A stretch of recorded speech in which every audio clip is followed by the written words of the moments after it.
So, good morning, good evening, good afternoon, depending where you are when you watch this. It's another Mythbusters, Project Management Mythbuster session. It's Friday, and Al and I are together. Al is once again caffeine deprived, folks. So we're gonna try. we're, Back to myth number one. yeah. So if he falls asleep, I'll kind of virtually poke him and just wake him up again. But I don't think he's going to be falling asleep because today we're going to tackle a myth that is very close to Al's heart. So the myth is that process trumps people, right? If I have Mm. enough process, then surely my projects will be successful, right? Man, And I don't like seeing you in the office. I love the last one. I hope everyone watched myth number two and seeing on the countryside. That was much well, more do you know what? energetic. We're recording this late at night where I am, so it's pitch dark out there. But next time we'll get back to our normal time slot. I'll go. Do you know what? I live really close to a place where they did a big highway upgrade, big mega project, like a $2 billion project or something. Yeah. And so you got this 4-lane highway, 5-lane, 6-lane highway, whizzing along through the countryside, the English countryside. But what I really love there is it's whizzing along on the route of the original Roman road, Ah. going from what was the capital of uh, of Albion into the north, right? Yeah. And I wonder so for that project if process trumps people there. That could be an interesting one to start with. yeah, it's a good one. Well, actually, so this whole process trumps people thing, actually, I'm going to kick off Yeah. with an example. So here in Perfect. the UK, there's a big project called HS2, and it's a big railway line, very expensive, and generally most people, from a project management point of view, kind of look at it as being a bit of a disaster. Yeah. And there was an article recently in the Times that was sort of digging into why. And one of the main reasons that this project has gone massively over budget, late, all this kind of good stuff. One of the main reasons is that just there's too much process, there's too much bureaucracy, and so people can't make decisions. They can't actually do their job Yeah. because there's too much process, too many templates, too many steps to go through to get the job done. And so this is a really good example that disproves the myth right off the bat, right? Process does not trump people. People trump process.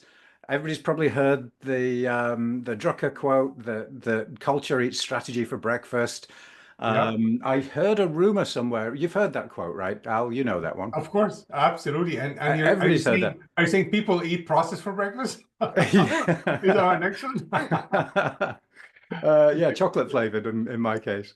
Oh my Um, goodness. but Okay. uh, but I heard a little rumor that quote was never actually said by Drucker, so I need to go and look at that. But Oh my God, that would really affect a lot of my writings. I have that, I think, in both my books, the recent one from earlier this month and the one from a year ago. So anyhow, let's check well, that I, out I su- I later. suspect this may be an alternate fact, right?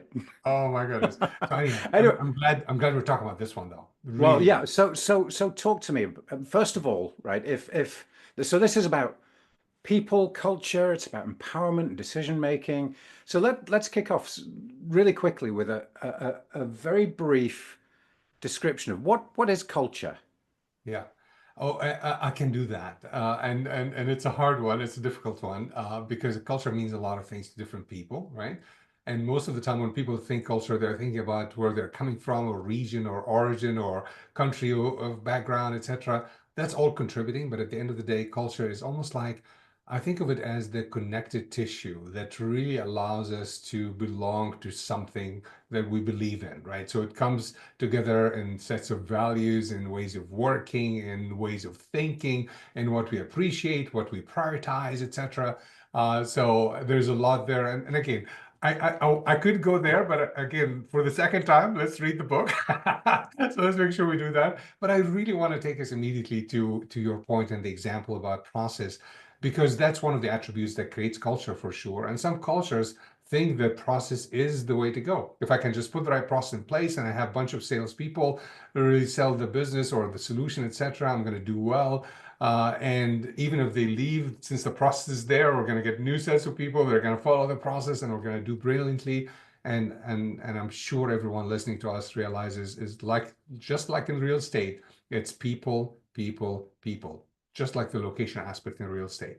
At the end of the day, I love the fact I always have this story, Stuart, about as an engineer, as a PhD in engineering, a classic nerd, I got cured when I finally realized that anything I do for it to truly stick and gets done, I got to finally relate to people differently. I got to develop the quote unquote emotional intelligence and all those things that we learned about over the years.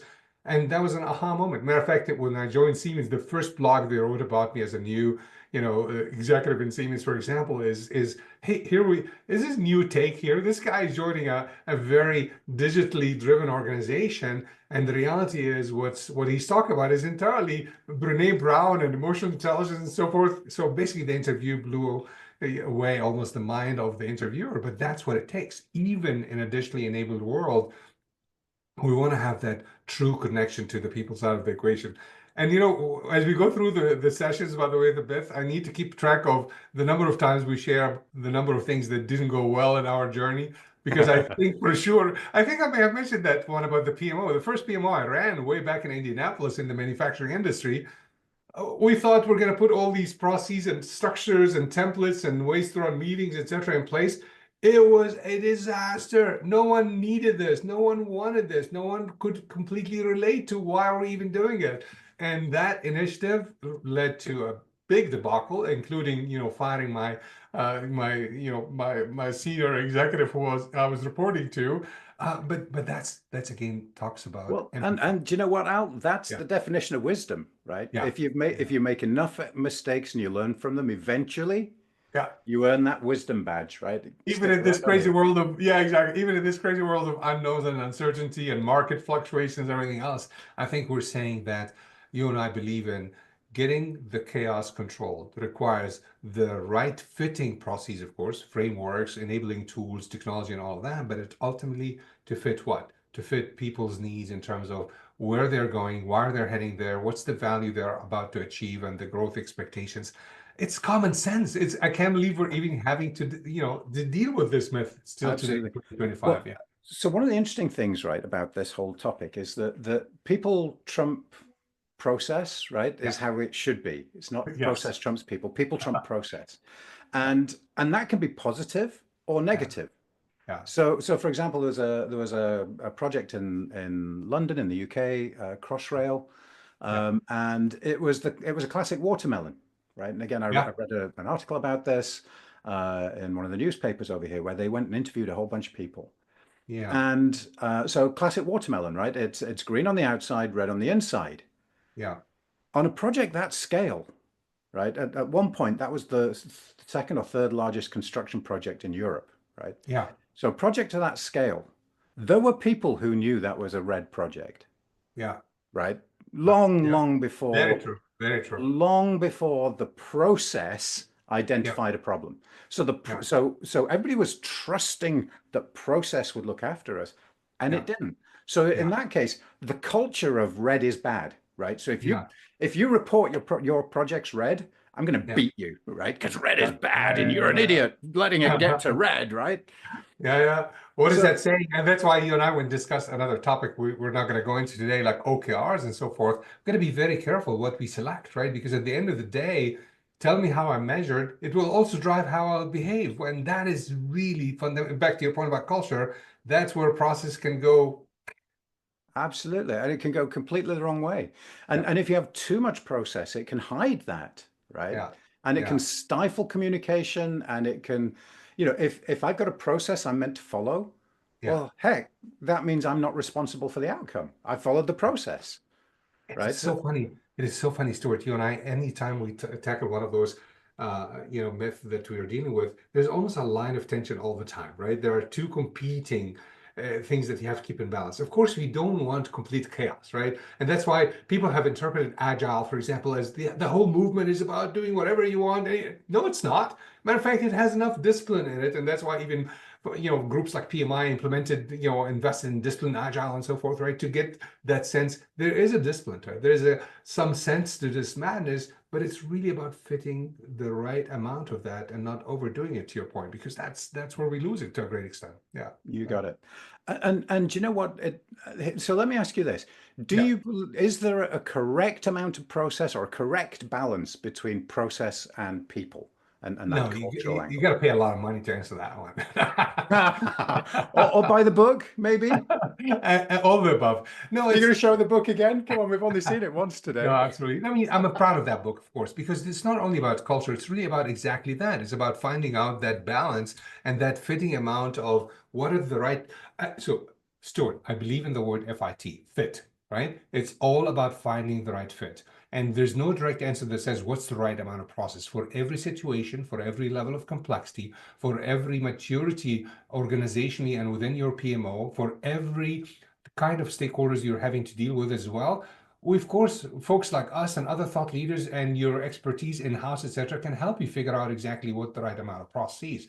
But your drive, just like our dear friend Laura and others talk about, should be what is the impact you want to create? What is the kind of value that you want to really see happen in the organization? And then don't over-engineer it. Find exactly the simplest and the most direct way to get you there, framework-wise, methodology-wise, roadmap-wise. All of those are ways by which you can really put, let's call it the frame around the process that you need to have in place. But ultimately, it's about your people's readiness to take on these processes to drive the impact that you want to create. It's not really that complex.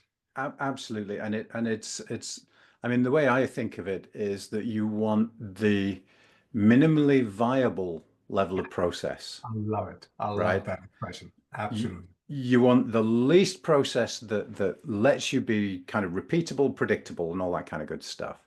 Keep the And business then in mind. Keep that outcome in mind. Don't overdo what you need to achieve your business outcomes. I love that. Yeah. the other thing that just kind of sticks in my head is a good friend of mine. He used to run the advanced research labs at DEC back in the day. And you're old enough, like I am, to remember DEC and their We'll talk ascendancy age and all that. now. Okay. Yeah, yeah. And so Bill's a really, really, really, really, I mean, really Yeah. smart guy. Yeah. And he said to me one time, Stuart, let the machines do what the machines are good at, and the Yeah. people do what people are good at. And it's the Hmm. same thing with process, right? Yeah. Let the process do what process is good at, and let people do Yeah. what people are good at. And people are good at adapting and accommodating and solving problems and finding ways around. Process is good at standardizing and building efficiencies and things like that. And you Right. need to find that correct balance for your situation, and that will change over time, right? Love it.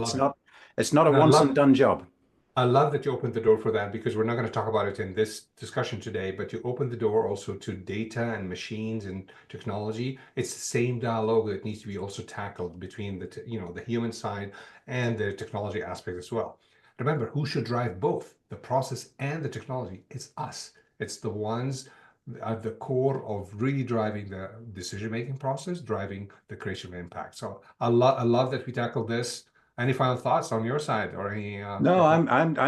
I'm just feeling myself as being one of the luckiest guys on the world, having picked this topic, because it just means I could relax today and just let you talk, right? Because you're one of the leading experts in this area. So Oh, you are as well, my friend, and like you said at the beginning, we could talk forever around this topic because of multi dimensions. But that's what we want to start getting from our, folks who listen and follow us is to really get their insights. What are they dealing with? What support do they have for our ideas? We feel absolutely equally happy if they have very different opinions and views. We learn together, and that's the intention that we have on this journey with all of our listeners and followers. So thanks for taking the time. awesome. Well, and thanks for joining today. Ramadan Mubarak, is that right? Is that how you say it? You can go Mubarak or Kareem, both ways. Excellent. Good stuff. Thanks, everyone, and we'll see you next week for another Mythbusters.